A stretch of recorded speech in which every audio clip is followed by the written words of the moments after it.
great. Hey, Josh, thank you very much for being here. It's a really an honor to be with you on this call. If it's the first time you see Josh, just please introduce yourself about who you are. And your main brand right now is Snow. And so just give a glimpse about who you are and how did you start your brand. Yeah, thanks, Stefano. Appreciate you having me on. I've been an entrepreneur for a while now, over 10 years in the online world, which is kind of a long time, but just figuring things out one thing after the other. And I've now become known for my brand called Snow, at Snow on Instagram. Snow is an oral care company. Think, like the greatest, Crest and Colgates of the world. We're a new version of that, I guess, and kind of reimagined the way that oral care could be and how it could look. And so that's been taking the most of my time. I also own several other brands and businesses in addition to that. Not something I recommend necessarily, because one is more than enough to keep you busy, but I have an incredible team in every single business, and I wouldn't be able to work on as much as I work on without my team. So that's been my journey, has been, learning how to make websites, learning how to advertise online, learning how to sell products online, learning how to run an agency, work with other clients, and just going through that whole process, and then eventually settling on what I believe is one of the most difficult things to do as entrepreneurs, to build a brand from scratch. Everything we sell, we've created ourselves. So nothing has ever been drop shipped with Snow. We ship all of our own products by hand from Phoenix, Arizona. We ship to 160 countries all over the world. So we've done everything ourselves since the beginning, even designing the products, the formulation, everything is ours. So that's something that I wanted to challenge myself with and say, could we create something from scratch and make it be a success? And so far, we've got over 1 million fans. We got hundreds and hundreds of thousands of customers who keep coming back and buying more. We're working on that. It's been 3 or 4 years now, and I've put a lot of sweat, time, money into the business to get it to where it is today. And we're really excited about where it can go into the future, because oral care is probably one of the most difficult industries to gain market share in. It's just very, very hard. And so now that we've made it this far, we're really excited to see, I always say the snowball is rolling, the momentum.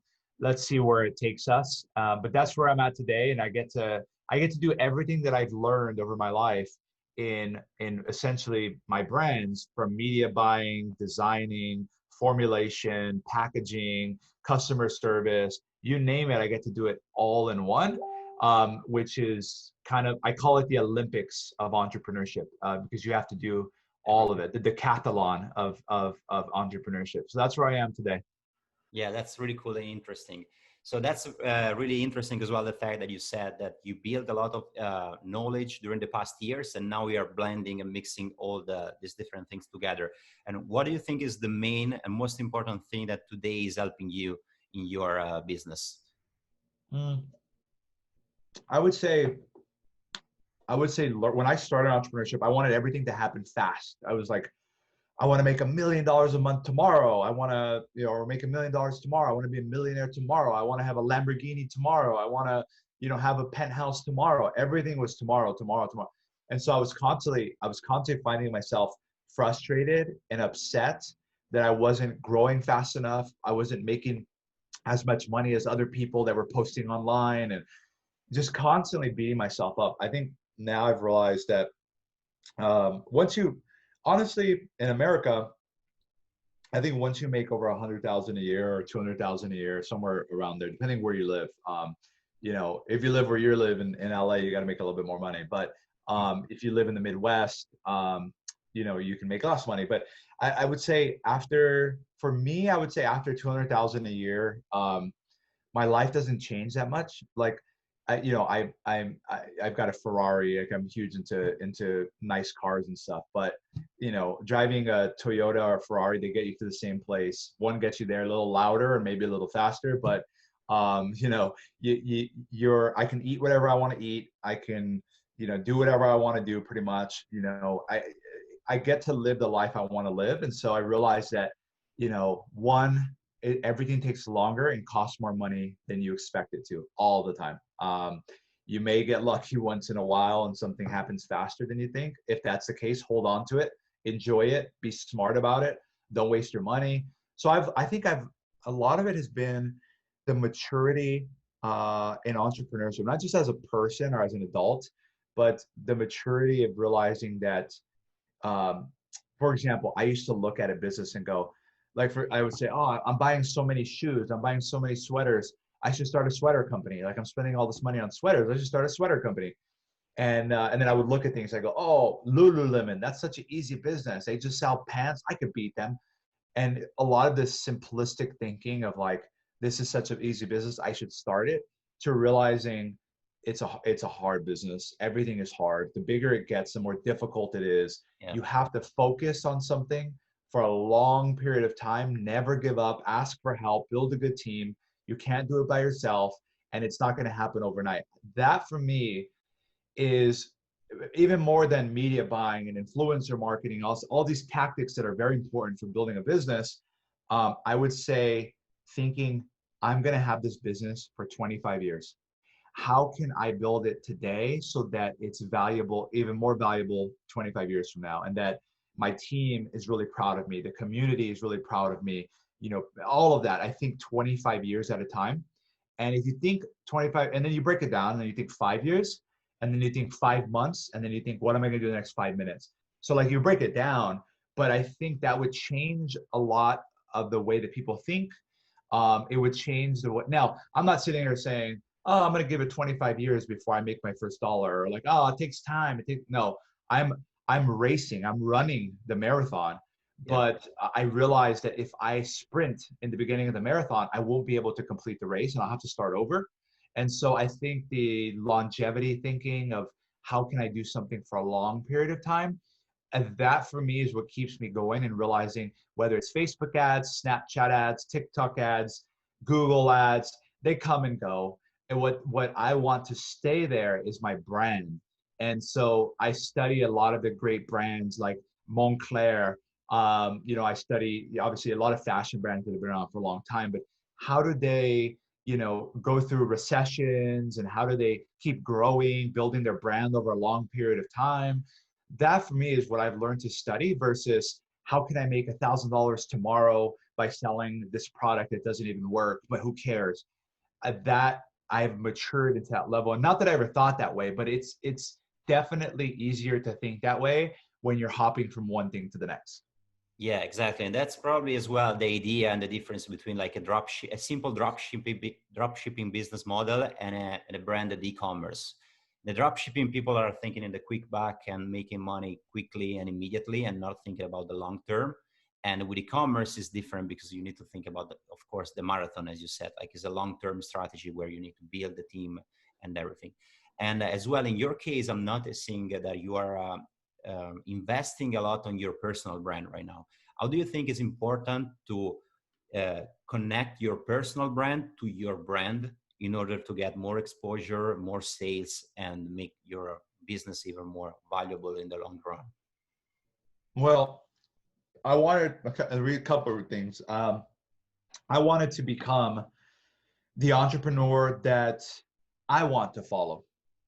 I wanted to be someone that, you know, I wanted to be someone that I said, for example, if Steve Jobs was on Instagram and he was building Apple and he was talking about it on Instagram and the stories and everything, and you got to see as he was building it, all the struggles. He gets fired from his own company. He has to go found a new company, Pixar or whatever, and, you know, go and do all these other things. And he was sharing that.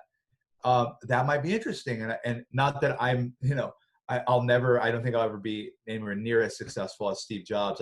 I'm humbled by even making a relation to him. But I'm just, you know, I'm thinking, if someone like at that caliber, someone who I've looked up to since I was 5 years old, like could share their story real time, I think that would be cool. And there's a lot of voyeurism of like, let me watch someone else cook, like the cooking channel. Let me watch someone else play video games, esports. And I said, this is like, I think my belief is that a new category of celebrity is the business rock stars. And the way that we glamorize entrepreneurship in that way, I think it's very healthy. You have to follow the right people, and you have to really know that they're the real deal, and they're not just trying to sell you something. But I would say that I wanted to share my story because I I learned a lot from a lot of other people, and I didn't just do this by myself. I had to learn a lot from other people, and I wanted to give back. One part I wanted to give back. Another part I wanted to start to build a legacy.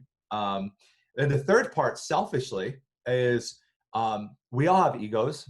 I try to keep my ego in check as much as possible. Sometimes it's hard, sometimes it's easy.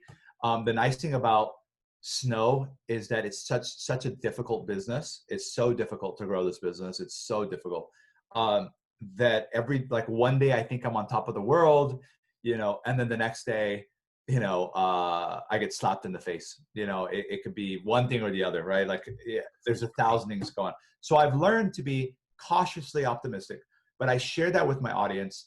And I said, I want to be I want to be an esports player of entrepreneurship.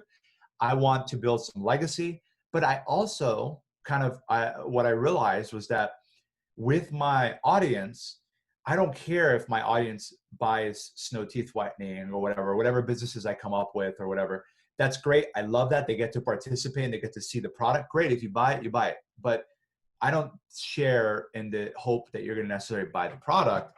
I share in creating my network. And so when I go and I say, hey, I'm looking to hire a media buyer, I post it on Facebook, I post it on Instagram, and immediately I get 100 messages. Somebody is copying Snow. They tell me, they say, hey, someone's copying Snow in Italy. They took the pictures and they're using blah, blah. I know within minutes, they send it to me. So I call them the Snow Troopers, but I have this army of people that I can utilize, and I feel so grateful. And I feel that obligated every single day. And the other thing is the accountability. When you put what you're doing out there into the world, even if 5 people, you have 5 followers, you put it out there in the world. A lot of the early days was just me kind of talking to myself. I think in a lot of ways, I was just putting it out there. Nobody was really caring. Nobody was watching, because at first they ignore you. Then they laugh at you. Then they fight you, and then you win. And so I think in the beginning, it's very hard to create content when nobody's watching it. And that is the most important time when you should be creating content. And you have to be willing to put yourself out there. And I will tell you now, I've got an army. 99.9% of the comments are positive. Everybody rooting for what we're doing because they see an aspect of themselves in my story, in our journey. And I think that's been the most powerful thing. And then from the business side, you can't follow the founder of Crest or Colgate, but you can follow the founder of Snow. You can see what we're doing, the lifestyle. And sometimes I share too much. I get in trouble sometimes. I share too much and they go, hey, you need to take that down. Like, that's confidential, or like, but I'm authentically myself. I share the lifestyle that I have. I make all my money from my other businesses. So Snow, I make $60,000 a year from Snow. That's it. I take $0 from the business, 0. So a lot of people will come to my page and they'll see, oh, the Ferraris and the Lamborghinis and blah, blah, blah, the McLarens. And they go, wow, he must be selling a lot of teeth whitening kits. We are selling a lot of teeth whitening kits. We're building a massive brand here. But I had the discipline to take $0. And I've been doing this for 13 years now. So I have the opportunity to not take money from my business, to make sure every dollar is reinvested. And I force myself to be disciplined. So I try to share that with people to inspire them, selfishly to build my army. It also gives a human touch to the brand. And I try to balance, make people laugh, inspire people, and then a little bit of promotion of what we're doing and showing them inside of the brand. And I do that 1/3. Sometimes, some days it's all about making people laugh. Some days it's all about showing the Ferrari and stuff like that. I have nothing to sell really. So it's just, that's my lifestyle. And look, when I was building the business, when I first started, I was taking the city bus. I didn't have a car. So when I would see people in a Lamborghini, I would say, wow, one day I want one of those. Like one day, or maybe I don't end up buying it, but I want the opportunity to be able to buy one of those. And so there is an aspect where I don't mean to show off. I don't mean to be pompous or ostentatious. I just want to show what can happen in America when an immigrant son like myself can start with $0. Yeah, that's really inspiring and interesting as well. And you're right. And moreover, I think as well that if you combine your personal brand with your brand, it's going to be more valuable in the future as well, in case you want to sell your company, because your face, your experience, and your know-how, and then people trust because they see the face of the founder as well. So even in front of potential investors, and big enterprise and company that want to acquire you, this is an add value as well. So this is a Yes. Yes. another question. Did you start Snow as a drop shipping business model, or you start everything from scratch, even from the product design and manufacturing? So I initially, so here, I'll tell you the truth. I wouldn't tell you otherwise, but I come from the affiliate marketing space as well. Like I've done a lot of work in the past in the affiliate marketing space. I generated tens of millions of dollars in the affiliate marketing space, but I wanted to build a business that was very hard to replicate, if I'm being honest with you. Because I know this was even before drop shipping really, this was rip and run. That was the thing that was just common. I remember going to affiliate summit, the affiliate marketing conferences, and I would say, what do you do?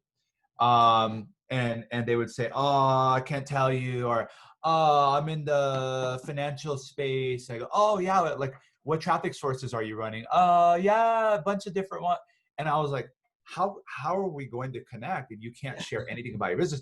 But it's just the way that the drop shipping and affiliate marketing world is that if I tell you I'm selling a computer mouse that's blowing up, you're going to go rip my campaigns and run it the next day, and all my money goes away. So I get it, but that kind of hunt, constantly having to hunt for the next thing and this, that, it was draining me. It was very draining to feel like I was building sandcastles and the wave would come and just wipe it away. I got really good at it. I had the best sandcastles on the beach, but at the end of the day, they were still sandcastles and someone could come and kick them down. And so I was like, I need to create something that is very hard for people to steal from me. I need to create a brand, because you can copy, and people say all the time now, or not all the time, I get messages every once in a while from people that say, oh, like, did you just go to Alibaba and find a teeth whitening kit? Like I see a bunch of teeth whitening kits on there. I said, go ahead and go and buy a teeth whitening kit from Alibaba and try to sell it, and see how successful you are. And also, we have such an influence in oral care that people think there's money to be made here. There's money to be made here if you build a brand over a long period of time. There's not money to be made here quick. There's no quick money in oral care, I'll tell you that. And so people will come in and be like, I love Josh. I need to start a teeth whitening company or oral care company. They go and create it and they realize they lost $100,000 because there's no money to be made there. So they're like, how does he do it? So for me, it's been, by the way, it's so hard to not copy us because we've built the industry. Like we have pioneered this industry. So it's very difficult to not copy, for example, Apple, Nike. Everybody says the same thing. Like it's very hard to create a car company. I mean, Tesla hired the designer from Aston Martin. And I remember at this time that when this was happening, I wanted to buy an Aston Martin Rapide, Rapide. The Aston Martin Rapide, if you look it up, looks exactly like the Tesla Model S. And I was this close to buying an Aston Martin Rapide when Tesla unveiled the shape of the new car. And I go, whoa, that looks very similar. And I go, oh shit. And I go to Google, I go Aston Martin Tesla. That's what I typed in. Sure enough, the designer who designed that car was poached by Elon Musk to design the Tesla. Brilliant, love it. But it's very hard to build a business without replicating. The difference is when you counterfeit or you look too much like a brand, it's illegal. I don't care which country you're in. I don't care where it's at. So I've had to build a team around going after people who try to do anything in our space, because the likelihood that they're copying something of ours is 99%. We invented the ability to plug a mouthpiece into a phone. Like, that's our invention. So just because you find on Alibaba, by the way, this is stuff that people are putting in their mouth, they're swallowing, and they're plugging it into their $1,000 iPhone. You don't run the risk of getting sued. So to answer your question, from the start, I knew that I wanted something that could not be ripped off. I knew that I had to build a moat from the very beginning, because I wanted to be able to go to the parties and say, what are you doing, Josh? Oh, Snow. Go to trysnow.com, @Snow on Instagram. Like, I wanted to wear the shirt. I wanted to wear the hat. I wanted to tell everybody what I was doing. And I felt that would push other affiliates and drop shippers in the world to say, you know what, Josh did it, I can do it. Like, I want to be able to do that. There's another way to build a business. There's another way to make money.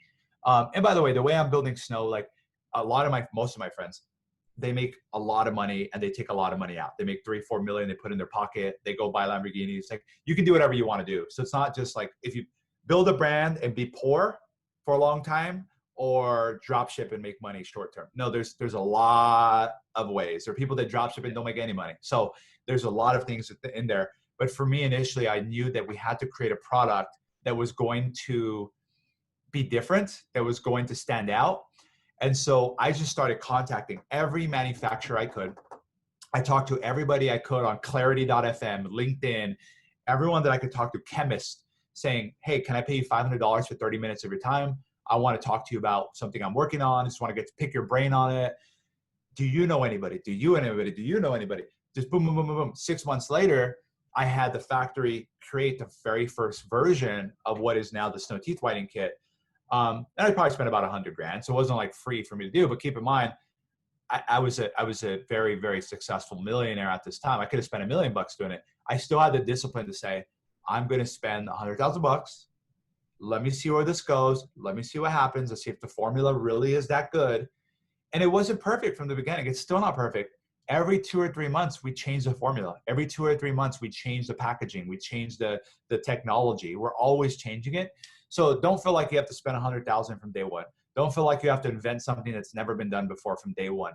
If you're a current drop shipper, look at which products you're selling a lot of and making the most money with over a period of time, and say, I'm going to create a brand. Let's say, for example, you're selling something in back pain.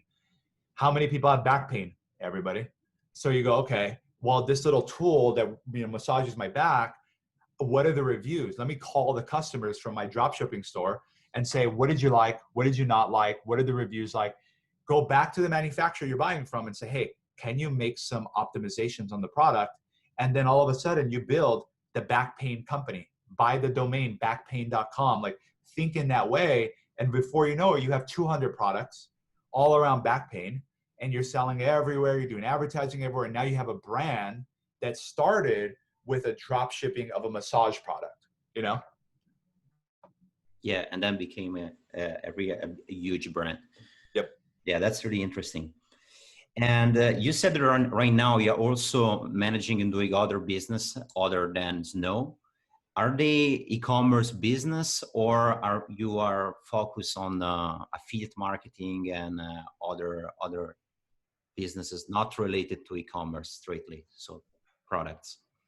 So I am I'm fortunate to be an advisor and investor and partner in some fast-growing other e-commerce brands, but I founded Snow, and I'm still the solo founder here with Snow, and it's a lot of work. It's not easy, but what I realized, the best way to get rid of shiny object syndrome is, like squirrel, new product, new business, is to have one business that is doing well, because it sucks all of your time away. Every day I wake up, I go, how are our Pinterest ads, TikTok ads, Snapchat ads, Google ads, Facebook ads, Instagram ads? I'm like, there's literally 20 platforms, and that's just the media buying portion of the business. Then I go, the supply chain, how's the shipping, how's the packaging? I mean, boom, boom, boom. And then the next one, human resources. How is my team doing? How are they feeling comfortable? You know, are they performing? What do they need from me? Like, there are 50 buckets. And when you think about it, it almost causes like a panic attack, because you go, oh my God, there are 50 things with one business, and I'm never, ever caught up. You never catch up.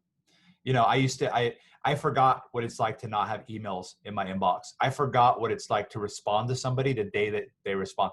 I forgot what it's like to be on time for a meeting. It's true. I don't, and it's a horrible habit, but I try to squeeze so much in the day. And unfortunately, something has to break, something has to give, you know. And to answer your question, and I'm going deep here because these are things that I've learned over a long period of time, but Snow is the only business that I've founded, funded, and solely operate at the founder level. The other businesses I have, I have phenomenal business partners. I realized a couple of years ago that I'm not a great operator. I'm a great operator of brands and businesses, and I'm not going to discount that. 0 to 100 million, I'm the best, I think, at least in my space. But I realized that I'm not the best operator from a day-to-day standpoint. The way that I hire really good people. I have high expectations, low pressure, which is good if you hire the right people. You hire the wrong people, you have high expectations, no pressure for the wrong person. They're not going to meet the expectations, and there's no pressure to meet the expectations. So you end up losing a lot of money and time and effort and frustration. So you have to kind of figure out which entrepreneur are you. You have to be kind of everything. You have to learn accounting, finance. You have to learn how to package, packages, ship out packages. You have to figure out customer support. You have to figure out human resources. These are things you learn, but it makes you an expert generalist. And what I found out is my strongest suit is in finding the great people to bring onto our team, pushing the mission forward of the brand.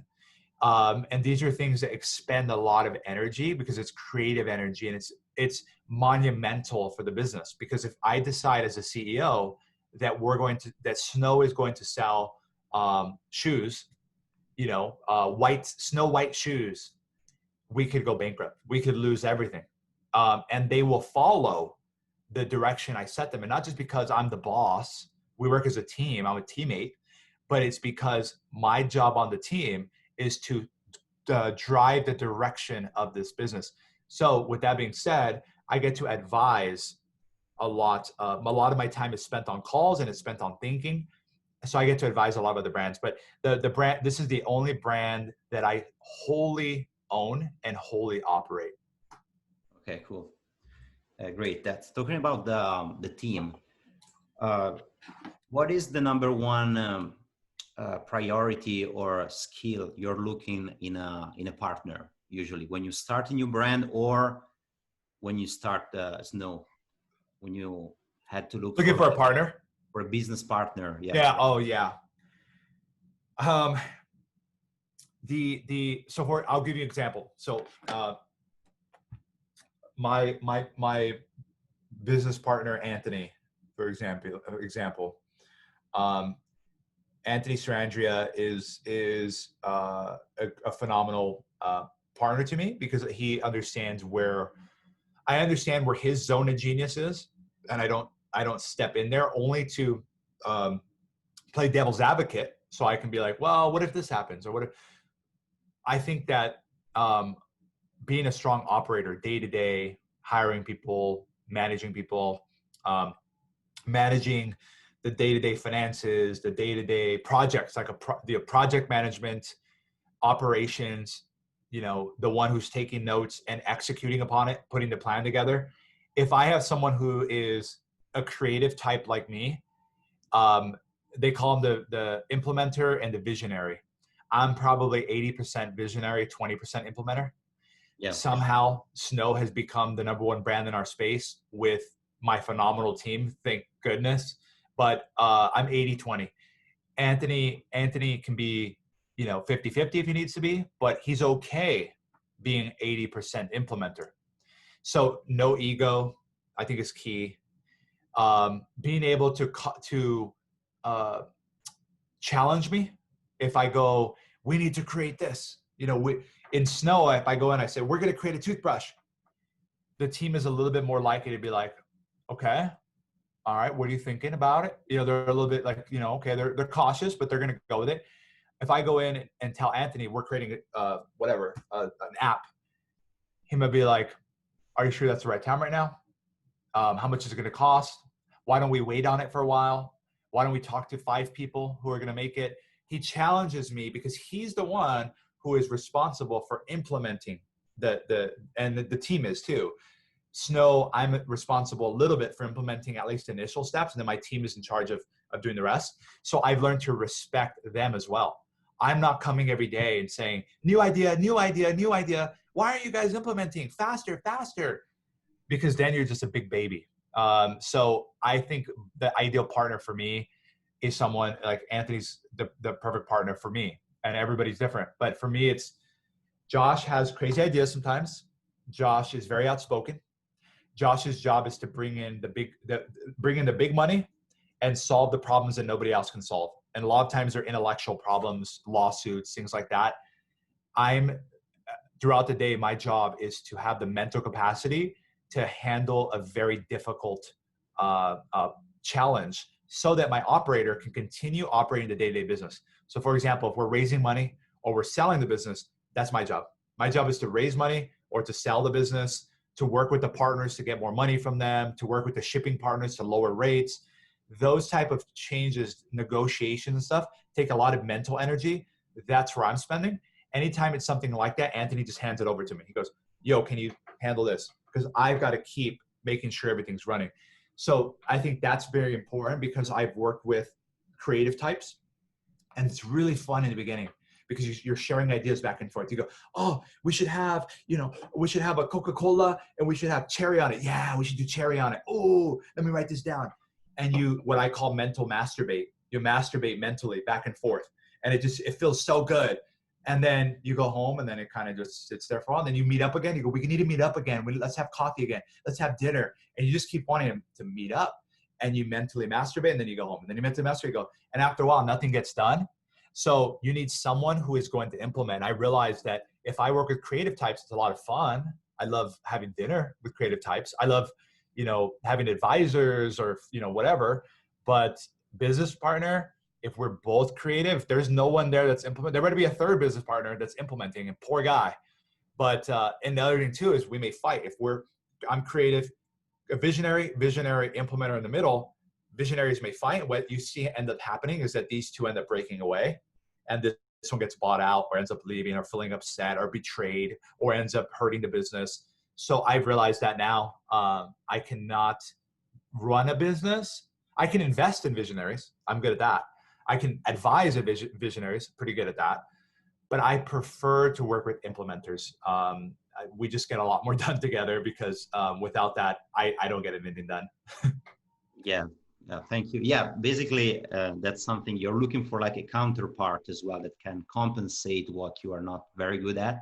So exactly. You can focus on like 100% in your like special skill. Exactly. That's the key, right? All right. So quick question about marketing. So in your case, did you find out that influencer marketing for your brand was or is more effective than paid ads like Facebook or Instagram ads? Or do you see like a kind of balance or something and you need to do together?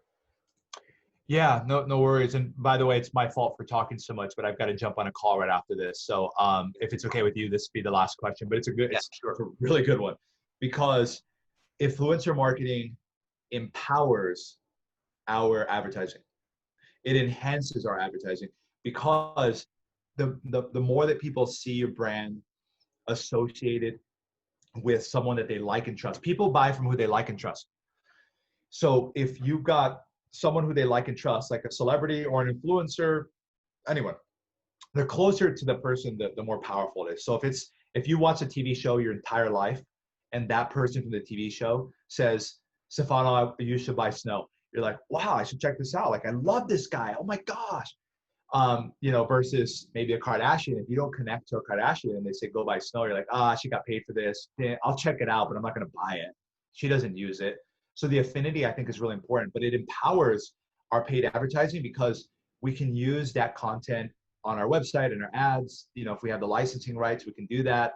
Or if we can't, people will remember, oh, I saw that on Kardashian's, you know, Snapchat.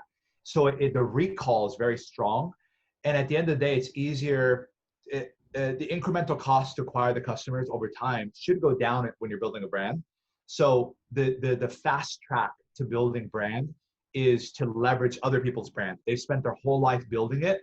If they can sprinkle a little bit of their brand on yours, you got a Kim Kardashian, you got Nicki Minaj, you got different people sprinkling, then all of a sudden, think about it like this. I always explain it like this.